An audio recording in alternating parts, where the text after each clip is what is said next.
happy Vlogtober day. Is it the 9th? I think it's the 9th. So yes, first vlog back home.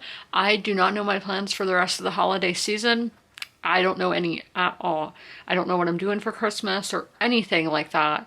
And so don't ask me for anything right now because I don't know. I don't know what I'm doing.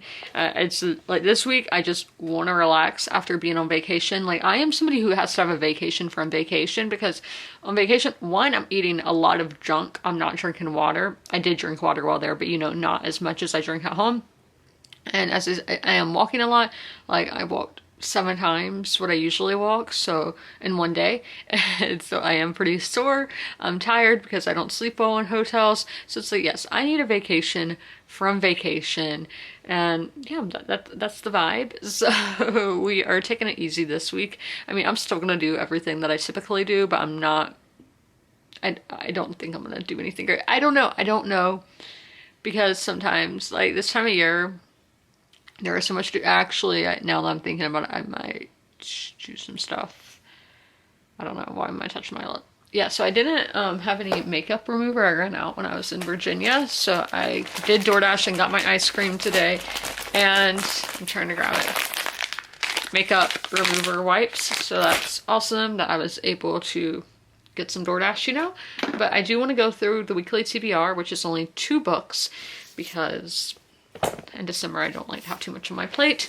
So I will be starting my Buddy Read My Book Club book of the month, and that is The Very Secret Society of Irregular Witches by Sangu Mandana. This is like a really warm, uplifting story about a woman who happens to be a witch and how she finds, like it's a found family kind of book, how she's always been so isolated but now is finding a group of people that she fits in with, and that is only such a great thing. So this is just a nice little cutesy, warm, cozy fantasy book.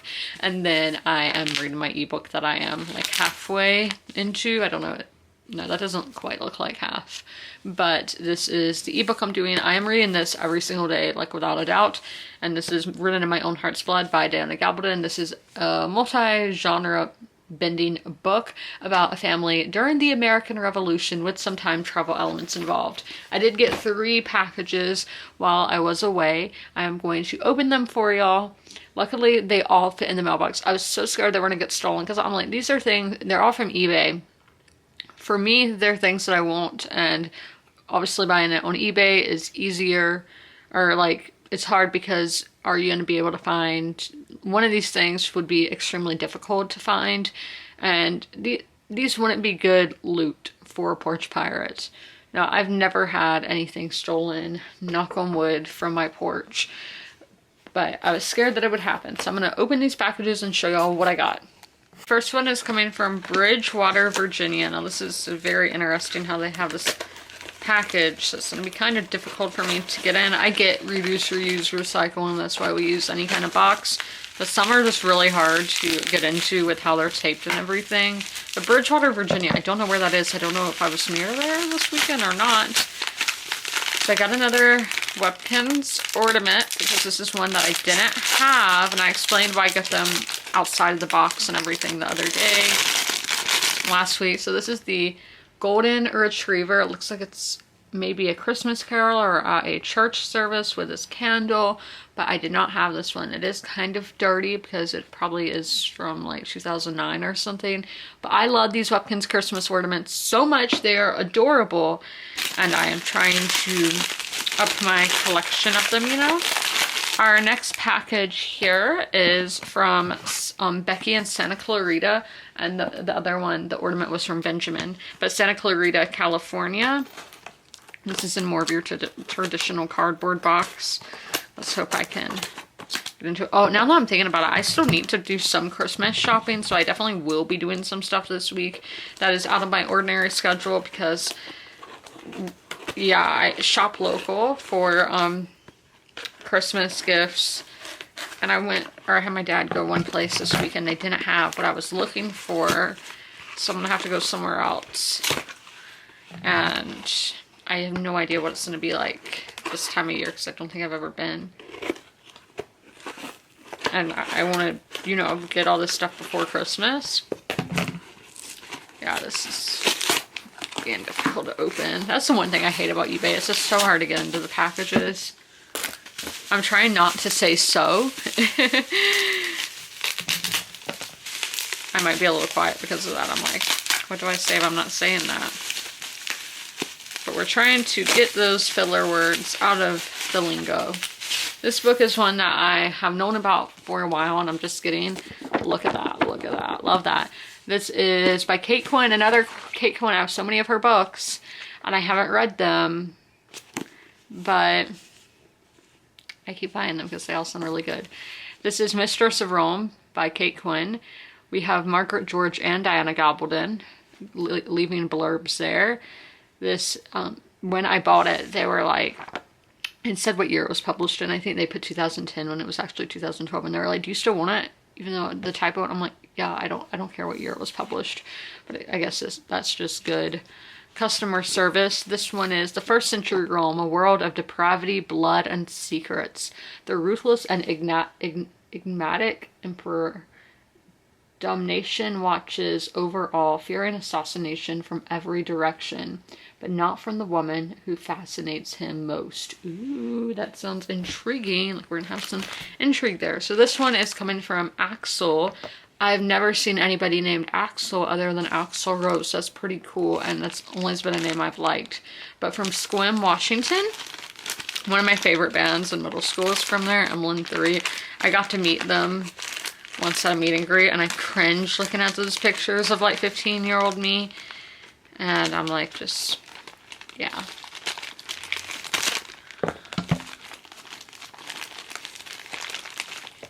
Trying to get it open. This is a plastic package. This is a book, I'm pretty sure. Okay, it's feeling like a mass market, but it might have some cardboard protecting it in here. It's just like, let's see how creative these people are with how they're gonna package stuff. Might be hard. No, okay, it's just cardboard. Again, I have a book by this author in my TBR this month, but Prince of Fools, The Red Queen's War, Book 1 by Mark Lawrence. The Red Queen is old, but the kings of the broken empire dread her like no other. For all her reign, she has fought the long war, contested in secret against the powers that stand behind nations for higher stakes than land or gold. Her greatest weapon is the Silent Sister.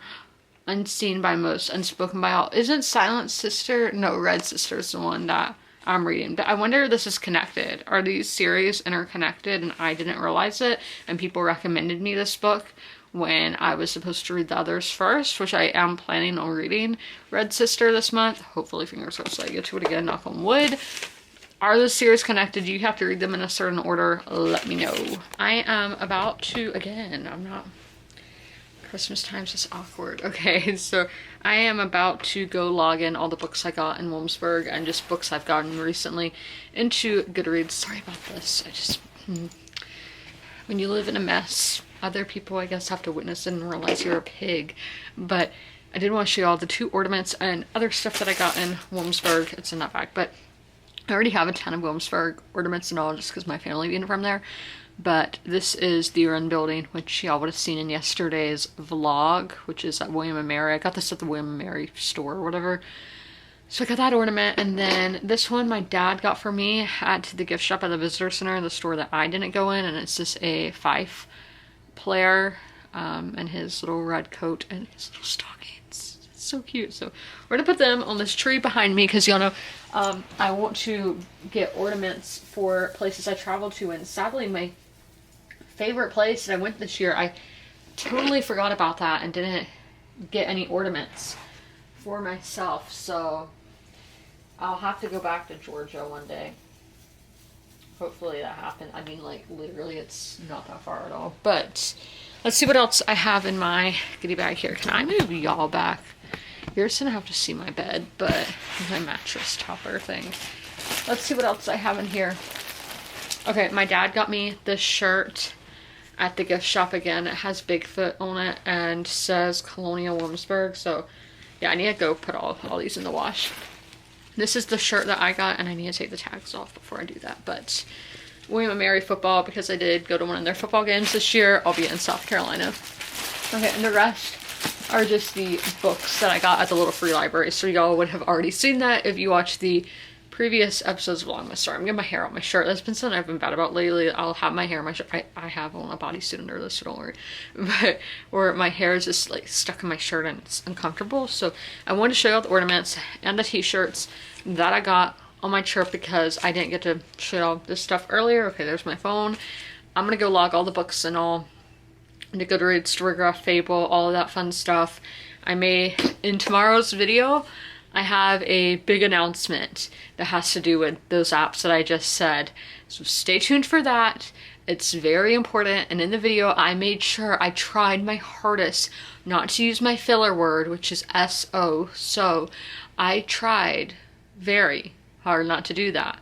Hopefully I don't sound too robotic. I know I just said it then, but there's a big announcement in tomorrow's video. Stay tuned. I just got done reading in the very secret society of irregular witches for the day, so I do want to give my update on my thoughts so far in this. I am at 24%. It's giving me 3-star vibes. We'll just see where that goes. I do want to go through my notes here. I need to get it to the right page to do that. Not small things like these. Okay, here we go. Now, I totally did not read the synopsis of this book to y'all before I started. I usually would do that, so I skimmed through this, and I was shocked to see that this is a British book. I was totally thinking it was going to be American. I don't know, like, this gives like an Illinois, Midwestern vibe by this cover. It's taking place in Norfolk in the UK, so I didn't expect that. And one thing I didn't expect was starting out with Mika, our main character, 10 years into being in this society, but I think there's going to be different societies in the book. Theory, don't know. I'm not going to tell you if that's true or not. And then I love that she comes from a long line of witches. That's one of my favorite tropes. Her mother, she was an orphan, but her mother, so how did she know her mother and grandmother were witches if she was an orphan? Maybe her like caregiver knew that and told her, but I don't know how that works. So she was an orphan, her mother, or she's a witch and was an orphan. Her mother was a witch and an orphan, and her grandmother was a witch and an orphan. And I really like that trope, but now that I'm sitting here, I'm like, how does that make sense? I don't know. Changing the scenes, yeah. So we have 2 POVs, but definitely we're getting mainly Mika and not Jamie. I have heard this be listed as a romance book. It is in the fantasy section in the store at Target, and on my Goodreads it was listed as a fantasy, but I have heard that this is romantasy, so I know there's going to be a romance. I think it's going to be between Mika and Jamie, who those are 2 POVs, but we definitely get a lot more Mika, and we will talk more about that in a minute. But it was such an abrupt change. I had to make sure that, like, you know, pages weren't stuck together. I was like, did I miss something here? But no, it was such an abrupt change. I was just, yeah, I thought I skipped pages. Our writer is a person of color, and we have, you know, all different races in here. We have some LGBT characters, so there is a lot of diverse, even a diverse ages. I think our oldest character here was like in their 80s or something, and then obviously our main character Mika is going to be a teacher in a sense to 3 young girls. So you have kids, you have elderly people. It is a very diverse book, and I think one of the main themes here is going to be inclusion and representation. Now the representation is witchy representation for witches to feel like they're not alone. And I've talked about before how representation is so important in fiction. When you read a book and feel seen, there is no better feeling. It is one of those great feelings of reading. And then obviously inclusion. Nobody wants to be alone. I do not care if people say they want to be alone. In our grand scheme of things, I think as a human, we are made to want to be in a pack, in a tribe, you know. We want to be with other humans, even if they're witches. They want to be with other humans. Or they want to be with other witches. They want to have a coven, or maybe a secret society of irregular witches. So I think that's one of the main themes, inclusion and representation. There was a 16-page chapter, and that made me scream, and not in a good way. Y'all know I do not like my chapters to be over 15 pages. So some of these chapters in here are a bit on the lengthier side. I want to give you a warning for that because that's not really something for me. And then the Nowhere house, which is this house on the cover where everybody's at, we are introduced to so many people at once. Maybe we're not seeing them, but we're hearing about all these different people. And I'm like, oh, why? Lillian, Lucille, they have similar names. And then you have Ian and Ken, who are a couple, but you know, 3-letter names that both end with an N. And then you had the 3 girls, and I was just like, oh my God. And Jamie, that's so many people to have registered in my head at once. I hate when books do that, when they just throw everybody at you at once. I'm like, can we gradually just meet people throughout the book instead of all in one paragraph? I might have missed this, but I'm curious if those other people have powers or not. Again, I was really sleepy the first 2 chapters of this. I had not had my caffeine yet. I probably shouldn't have been reading, but y'all know how I am with the schedule. So I have had caffeine since, and I do think I have a better understanding. And then I'm like, why does Lillian have these kids? Because they are adopted. Basically, all witches are adopted in this book. I don't know, that's going to be a common theme where every single witch is adopted. But I'm like, why does she have these kids if she's not around? That kind of pisses me off. I know people, I'm not supposed to swear, I'm sorry, but I know people can adopt kids and be terrible parents, but like, why did they do that? I don't know, because maybe they don't see themselves as being terrible. And then I stand by hating parentheses in books, and they're always in British books. I don't know if that's just a common thing over there, but especially in chapter 4, at the start of chapter 4. So the book starts out by our characters, these witches, just meeting up. They're pretending to be a book club, but they're really, you know, witches meeting up. They just don't want people to know they're witches. And it's at a pier outside in Scotland in October, so it's freezing. And so again, that was first scene in the book. And then, yeah, in short, she loved the sea. And then parentheses, well, within reason. A bitterly cold, rainy pier in the furthest reaches of the country? No. Of that, she decidedly was less fond. And I'm like, why do we need to know that? 42 pages later, why do we need to know that? Why do we need to have these parentheses? That adds nothing to the story. And I don't understand. I think it's wanting to add a word count, wanting the character not to sound like a hypocrite, but like, I understand not wanting to be on a pier in October in Scotland. I think most people do. You don't need to add it in 42 pages later. That sounds really mean, but we're giving my thoughts. And then I love, like, there's a list of, in chapter 5, all her belongings of when Mika is moving into the house, like everything in her suitcase. And I was like, yes, it's so witchy. Here we go.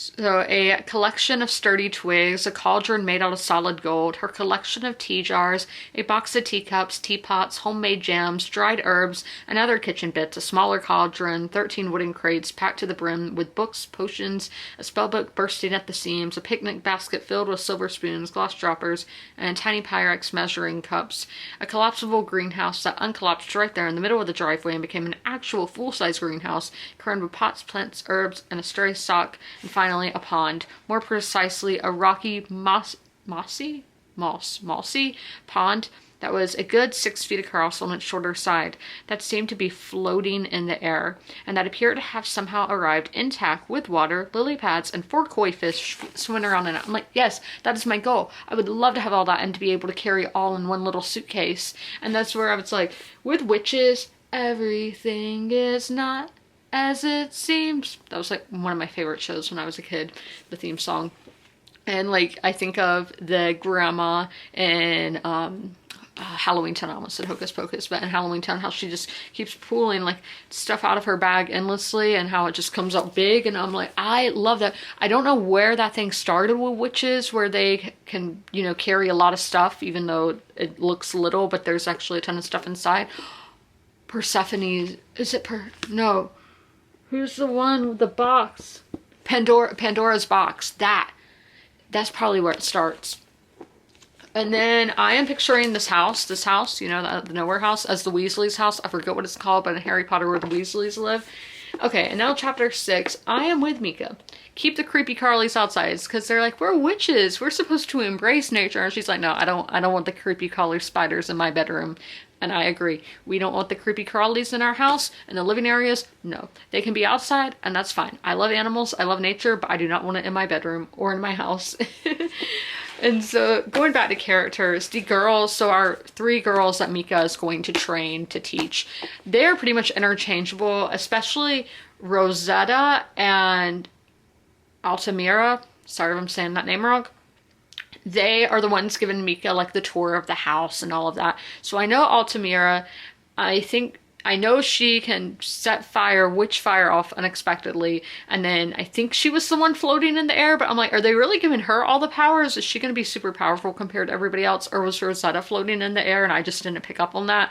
They're interchangeable to me. And then there's Terracotta, who is the daughter who is like, doesn't really want anything to do with anybody new. She is kind of onto her own thing, isolating herself. So we might have that theme of inclusion and representation when she sees someone like her being a witch, doing witchy things. And then Jamie, so he's the one who I think is going to be our love interest. How I talked about how this is kind of a romantasy book. He would be the love interest. I think it's going to be enemies to lovers. I don't actually know. I don't know the tropes or anything. Please don't tell me. But if that's the case, I need to understand why he hates her. If it's enemies to lovers, I need two point of views, which we have gotten his point of view. Like 2 times when we've had Mika's perspective the whole rest of the book. If you want enemies to lovers to be successful with me anyway, I need it to be alternating each chapter between perspectives, because I am not going to understand why he hates this girl randomly who has done nothing to him. Nothing to him, and he's like just brooding in the back, being all grumpy. I need to know why. So if you want that to be successful with me, I need to know why. I need a new reason. I need these characters to be dimensional, or like right now, if you don't do any of that, I think Jamie's annoying and I don't like him. He annoys me when he's on the page. And those are my thoughts for the Very Secret Society of Irregular Witches for the day. I'm going to be ending the vlog here. I hope you guys enjoyed. If you made it all the way through, leave a Christmas emoji in the comments below. And as always, comment, rate, and subscribe. And don't forget to ring that notification bell to be notified when all my videos go live. I'll see you in my next one. Bye!